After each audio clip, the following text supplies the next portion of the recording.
Bon, alors, le spectacle commence, il est 20h ou 21h. Oui. Clo-Clo apparaît sur scène. Qu'est-ce qui se passe pour vous? Bien, je suis vraiment fascinée, je le regarde, puis personne ne doit me parler parce que je ne veux surtout pas être troublée. Et puis ensuite, j'apprécie vraiment sa forme de se présenter sur la scène.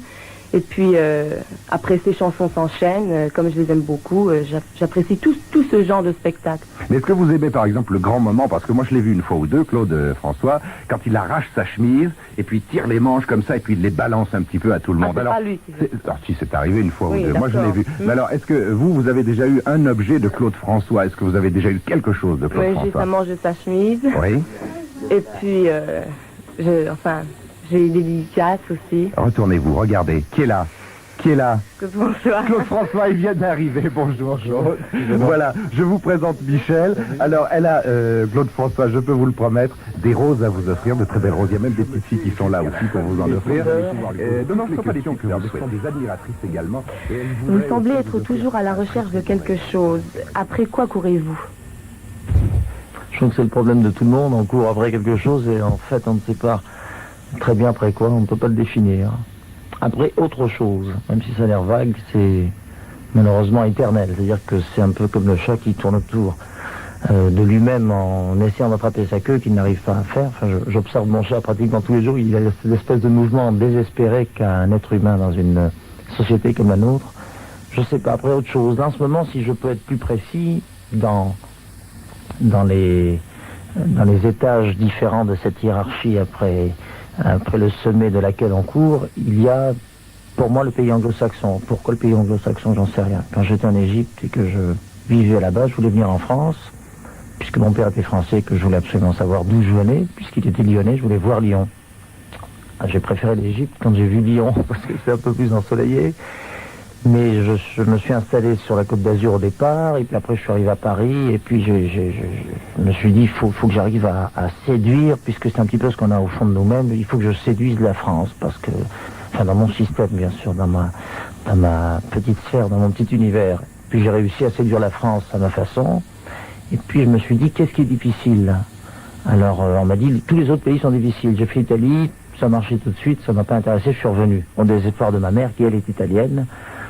L'Espagne, c'était pareil. Je veux dire, tous les autres pays, c'était pareil. Le seul pays qui m'est difficilement accepté, ne serait-ce même sans tentative de disque ou de quoi que ce soit, ne serait-ce même qu'à travers les dialogues que je pouvais avoir avec d'autres artistes, c'était l'Angleterre et l'Amérique encore plus. Alors je ne cours qu'après ça.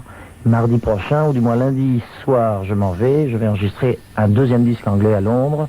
Et je ferai cela à l'infini jusqu'à ce que ça marche. Puis si, non disons quand, parce qu'un artiste doit être persuadé pour essayer de persuader les autres, quand j'aurai pris l'Angleterre, j'essaierai de prendre, toujours ma façon, l'Amérique, et puis après, je ne sais pas ce après quoi je courrai, peut-être la Chine, qui sait. Bon. Vous avez extraordinairement réussi. Vous semblez tout avoir, et pourtant, y a-t-il quelque chose que vous n'avez pas pu obtenir avec votre succès et votre argent? D'autres donc, hein. D'autres que...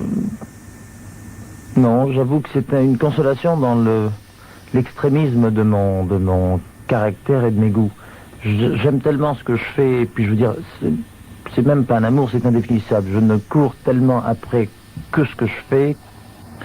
Je veux dire que tout le reste m'importe peu, même si je n'ai pas autre chose, ça m'est absolument égal. J'ai pas de quoi vivre familialement, j'arrive pas à voir mes enfants, ils vivent ailleurs, et je vis ailleurs aussi du fait même. Je ne vois pas mes parents, je ne vois pas les amis, j'ai pas le temps de dormir, j'ai pas le temps de faire des tas de choses, j'ai pas le temps de faire de lèche-vitrine, je n'ai pas le pouvoir non plus de pouvoir sortir dans la rue et me balader, etc. Je veux dire, j'ai tout ça qui, effectivement, me fait défaut.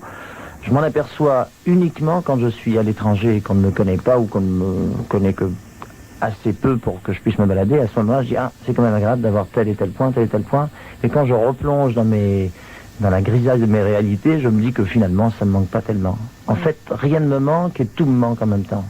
Alors je rappelle pour tous ceux qui nous écoutent et qui prendraient cette émission en cours, Michel Richard, que vous habitez Laxou en Meurthe-et-Moselle, c'est très proche de Nancy, vous avez 15 ans et vous êtes lycéenne, et votre rencontre, la rencontre que vous avez souhaitée, s'est rencontré devant le micro de France Inter, donc Claude François. Alors, je voudrais vous poser une question qui, moi, m'intéresse beaucoup. Chaque bonheur, chaque drame que vit Claude François, est-ce que vous les vivez aussi? Est-ce que vous pleurez quand il pleure et est-ce que vous riez, vous êtes heureuse quand il est heureux? Oui, c'est sûr. Lorsque j'ai appris qu'il avait eu une explosion à Londres, je ne vivais plus, j'étais malade, je me demandais si c'était grave ou si c'était peu important et je ne vivais pas, j'étais très énervée évidemment. Bon, mais là vous n'êtes pas trop ému de rencontrer Claude François, ça va, on se relaxe un petit peu. Ça va mieux, ça va beaucoup mieux. Oui. Quand on a eu des accidents de voiture, quand on s'est écroulé sur scène, quand une bombe a éclaté à quelques mètres de vous, Claude François, est-ce que l'on pense à la mort? C'est fou, j'ai pensé à la mort au départ quand je n'avais pas eu grand-chose dans ce sens-là. Et au fur et à mesure que j'ai eu des accidents, je me suis dit, bon sang, je passe toujours à côté. Et spécialement l'année passée, j'ai eu une suite impressionnante. J'étais dans un hélicoptère, il m'a posé au sol, il m'a déposé dans un endroit où je devais me rendre cet été. Il a redécollé avec 2 pilotes chevronnés. Ils ont fait un tour dans le ciel de 3 secondes et l'hélice s'est coincée et l'hélicoptère a tourné autour de l'hélice, c'est-à-dire le contraire du mouvement habituel. Il s'est écrasé à mes pieds. On a même reculé en courant pour pas qu'il y ait une explosion. Il y a eu un miracle, l'explosion ne s'est pas produite, les types ont été ressortis, ils ont eu des tassements de vertèbres, des petits trucs, enfin pas grave. Et on s'est dit, c'est fou, tu portes chance. Je dis non, je porte malheur parce qu'ils sont tombés. Oui, mais tu portes chance parce qu'ils ne sont pas morts. Et ainsi de suite. Par la suite, je me suis retrouvé à Londres. Et à Londres, c'était donc à la sortie de l'ascenseur que j'ai revu il y a 3 jours, parce que j'ai enregistré à Londres il y a 3 jours. Et c'est embêtant parce que j'y retourne toujours à l'hôtel où j'étais, parce que le propriétaire du restaurant d'en bas est un ami à moi, aussi fou et passionné que je le suis, de musique en général, et lui de musique cubaine. Et moi j'ai commencé toute ma jeunesse musicale par de la musique cubaine que j'adore par-dessus tout pour des tas de raisons que j'expliquerai une autre fois. Et à chaque fois je vais le voir pour qu'on parle d'instruments cubains, etc. Et quand je suis rentré, j'ai revu l'entrée. On m'a dit où est-ce que ça s'est passé. Alors j'ai dit tiens, ça s'est passé là. Et en même temps que je m'approchais, j'ai reculé en me disant ça paraît explosé si je m'approche du même endroit. Et ça s'était passé au même endroit où ils ont remis d'ailleurs le fameux bouquet de fleurs qu'ils mettent toujours dans les Hilton, devant la porte de l'ascenseur, à 2-3 mètres, devant lequel bouquet de fleurs et table, il y avait cette malheureuse femme qui était donc appuyée contre la table en train d'attendre quelqu'un. Elle a reçu la décharge en plein fouet, c'est elle qui a été déchiquetée complètement. C'est tous ces restes que j'ai reçus sur moi, puisque j'étais juste devant et qui m'a sauvé la vie. Et tous les gens qui étaient autour de moi n'ont rien eu, et à 2-3 mètres à côté des gens qui n'étaient pas avec moi, j'ai un homme qui me regardait à 3 cm pour bien voir si j'avais la même tête qu'à la télé, c'est toujours la même obsession. Et mon secrétaire qui avait vu ça est arrivé, a dit pardon monsieur, je dois parler à Claude. Et il a poussé ce monsieur qui a donc reculé. Et à ce moment-là, mon secrétaire a sauvé sa vie. Et le monsieur qui a reculé a été le 2e mort avec la tête arrachée.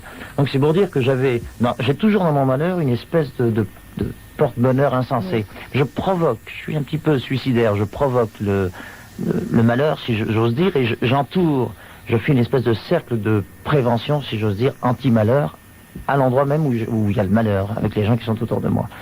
Donc, chaque fois que je peux suivre de près une évolution éventuelle aussi catastrophique que la mort ou un bras arraché, etc., je me dis, c'est fou, je peux pas, rien ne peut m'arriver, ou du moins tout m'arrivera toujours, et je m'en sortirai plus ou moins.